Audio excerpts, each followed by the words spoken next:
नमस्ते। हमेशा खुश रहो बिटियाओं। Myself doctor S Bundela, professor, faculty of education and methodology.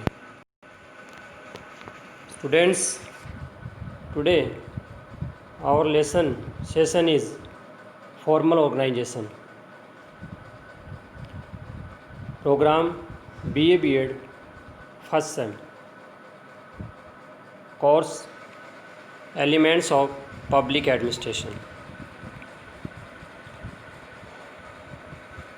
Meaning and definition of formal organization. First, see. Various scholars have defined formal organization as also according to Bernard.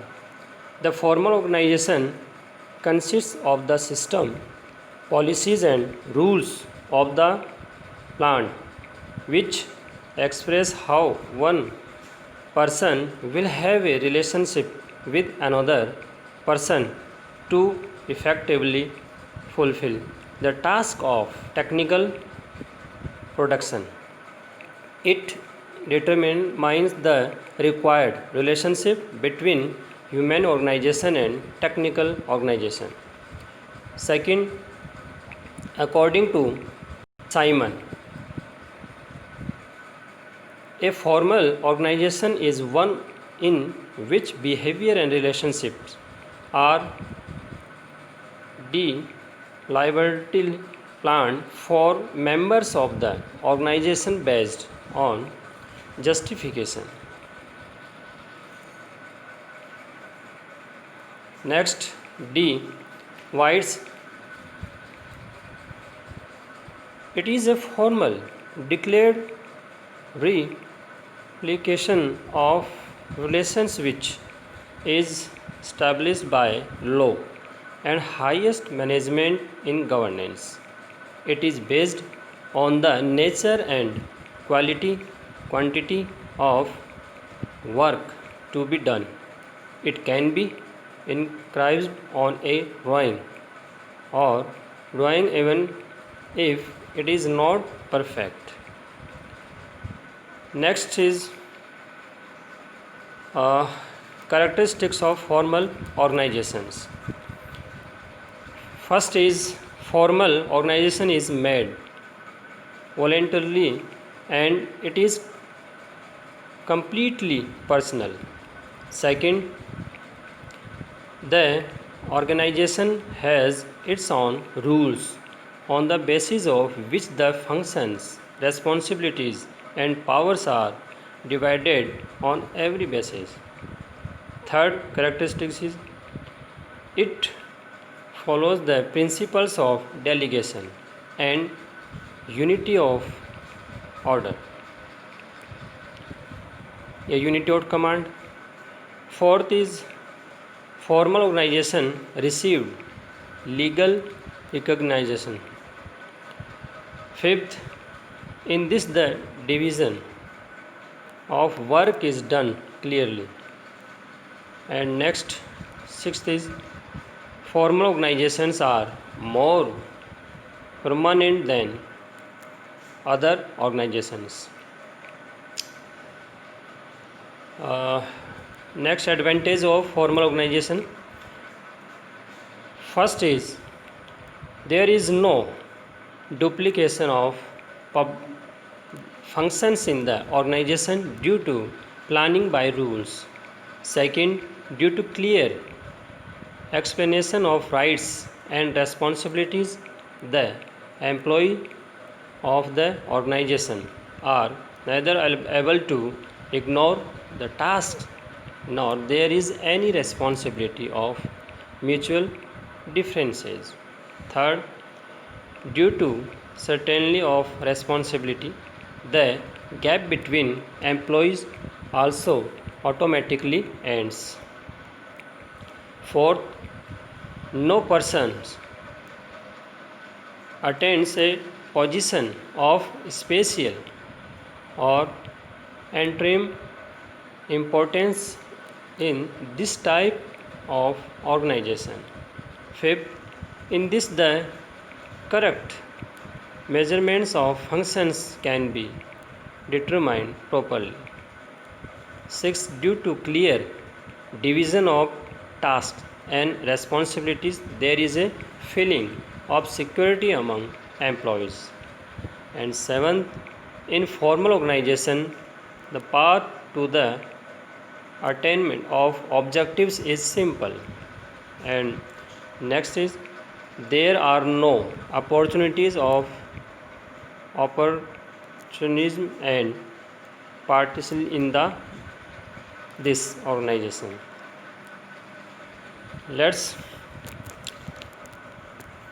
Next is disadvantage of formal organization. So first, the human elements have been neglected in this form of organization. These organizations are mechanisms in which policies are given more importance than humans. Second, initiative powers ended in formal organization. And next, individuals working in the type of organization tend to ignore the beliefs and feelings of other social organizations. And fourth is, formal organization creates barriers to informal communication. And fifth disadvantage is coordination problem also persists in this organization. And last, sixth is, officials of formal organizations often exercise their rights in their own interest. This session prepare 2.0 digital version, Jyoti Vidyapeeth Women's University, Jaipur. If you have any query, please mention in comment box. Thank you very much. अब इसके बाद में हम बात करते हैं थोड़ा हिंदी में इस विषय को लेकर, औपचारिक संगठन क्या होते हैं, इसका क्या अर्थ है, क्या परिभाषा। देखिए, कई जो विचारक हैं, अलग अलग जो थिंकर हैं, लेखक हैं, उन्होंने औपचारिक संगठन के बारे में कुछ बातें बताई हैं अपने परिभाषा के द्वारा। वो कहते हैं कि सबसे पहले बर्नार्ड, औपचारिक संगठन के अंतर्गत संयंत्र की पद्धति, नीतियाँ व नियम सम्मिलित होते हैं जो यह भी व्यक्त करते हैं कि तकनीकी उत्पादन के कार्य की प्रभावी ढंग से पूर्ति के लिए एक व्यक्ति का दूसरे व्यक्ति के साथ क्या संबंध होगा। यह मानव संगठन तथा तकनीकी संगठन के मध्य अपेक्षित संबंधों को निर्धारित करता है। इसके बाद में दूसरी जो परिभाषा है वो है साइमन क्या कहते हैं कि औपचारिक संगठन वह है जिसमें व्यवहार तथा संबंधों को जानबूझकर औचित्य के आधार पर संगठन के सदस्यों के लिए योजनाबद्ध कर दिया जाता है। ठीक है, तो मतलब यानी कि जो प्री प्लान होता है, सोच समझकर जानबूझकर जो संगठन के जो सदस्य हैं, मेंबर हैं, उनके लिए जो प्लान है, योजना वो कर दी जाती है। इसके बाद में है डिवाइड जो है वो क्या कहते हैं कि यह संबंधों की एक औपचारिक घोषित प्रतिकृति है जो शासन में विधि तथा उच्चतम प्रबंध द्वारा स्थापित की जाती है। यह किए जाने वाले कार्य की प्रकृति एवं मात्रा पर आधारित है। इसे चित्र या रेखा चित्र पर अंकित किया जा सकता है। तो ये अलग अलग जो थिंकर हैं, विद्वान हैं, उन्होंने अपने अपने शब्दों में औपचारिक संगठन के बारे में बताया है। अब देखिए, जो औपचारिक संगठन उसके जो मेन जो समर्थक हैं, जो इसको सपोर्ट करते हैं, वो जैसे टेलर हैं, ओरविक है, लूथर है, गुलिक है, ठीक है, मैक्स वेबर हैं, ये सभी। चलिए अब हम बात करते हैं औपचारिक संगठन की विशेषताएं, कैरेक्टरिस्टिक्स की। सबसे पहली है औपचारिक संगठन स्वेच्छापूर्वक निर्मित होते हैं। ठीक है, खुद जानबूझकर स्वेच्छा से निर्मित होते हैं। इसके बाद में दूसरा है संगठन की अपनी नियमावली होती है, अपने नियम होते हैं। ठीक है, जिसमें उत्तरदायित्व और शक्तियाँ अलग अलग बटी होती हैं सभी में। तीसरा है प्रत्यायोजन के सिद्धांत और आदेश की एकता का पालन किया जाता है। हम आगे के सेशंस में बात करेंगे कि आदेश की एकता क्या होती है, प्रत्यायोजन क्या होते हैं। देखिए, जो आदेश की एकता मतलब यानी कि एक ही अधिकारी से नीचे के ऊपर के अधिकारी से, जस्ट ऊपर जो है, ठीक है, हायर जो अथॉरिटी है उससे आदेश ले, ऑर्डर ले, तो ये आपके आदेश की एकता कहलाती है। चलिए, अब इसके बाद में अगला है कि औपचारिक संगठनों को कानूनी मान्यता प्राप्त होती है, ठीक है। इसके बाद में अगला है, इसमें कार्य विभाजन स्पष्ट होता है सभी के बीच में किसको क्या करना है। और अगला है औपचारिक संगठन अन्य संगठनों की अपेक्षा अधिक स्थायी होते हैं, परमानेंट होते हैं ये, ठीक है। अब देखिए इसके लाभ क्या क्या है, औपचारिक संगठन के एडवांटेज क्या क्या है। पहला है, इस संगठन में नियमों के द्वारा नियोजन होने के कारण कार्यों का दोहराव नहीं होता है, ठीक है। मतलब एक व्यक्ति एक ही काम करता है, इससे कोई प्रॉब्लम नहीं आती है, समस्या नहीं आती है। दूसरा, अधिकारों व उत्तरदायित्वों की स्पष्टता होती है, कौन क्या काम करेगा, किसके पास क्या पावर्स होंगे, ठीक है, जिससे कोई आपस में प्रॉब्लम नहीं हो पाती है। अगला है, उत्तरदायित्व निश्चित होने के कारण कर्मचारियों के बीच में अंतर समाप्त हो जाता है। अगला, इस प्रकार के संगठन में किसी भी व्यक्ति को विशेष या अत्यधिक महत्व की स्थिति प्राप्त नहीं होती है, ठीक है, सबका तय होता है, इसलिए कोई दिक्कत नहीं होती है।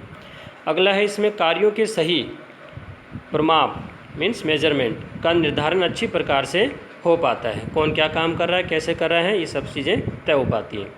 इसके बाद में कार्य और दायित्वों का स्पष्ट विभाजन होने से कर्मचारी में सुरक्षा बनी रहती है, ठीक है, कोई दिक्कत नहीं होती, काम करते रहते हैं सभी। इसके बाद में अगला, औपचारिक संगठन में उद्देश्य की प्राप्ति का मार्ग सरल हो जाता है, जो अचीवमेंट्स, जो एम्स जो भी हैं वो क्लियर हो पाते हैं, ईजी वे में वो आसानी से संगठन के उद्देश्य प्राप्त कर लेते हैं। इसके बाद में इसमें अवसरवादिता व पक्षपात, ठीक है, के अवसर नहीं होते हैं, किसी के साथ पक्षपात नहीं होता है, जिसको जो काम करना है वही करता है।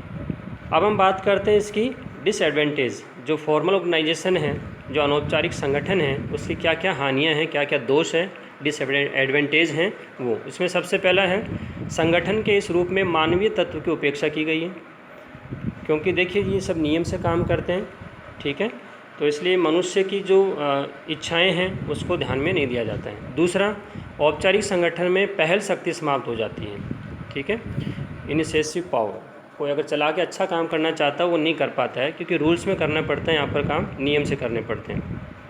इस प्रकार के संगठन में कार्यरत व्यक्ति अन्य सामाजिक संगठनों की मान्यता और भावनाओं की अपेक्षा से अलग हो जाता है, ठीक है, वो किसी दूसरे की भावना से मतलब नहीं रखता है, केवल नियम से काम करना होता है। इसके बाद में औपचारिक संगठन अनौपचारिक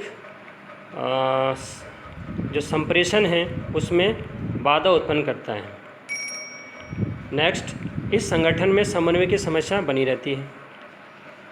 नेक्स्ट, औपचारिक संगठन के अधिकारी कई बार अपने अधिकारों का प्रयोग स्वहित में करते रहते हैं, अपने लाभ के लिए यहाँ पर कई काम करते रहते हैं।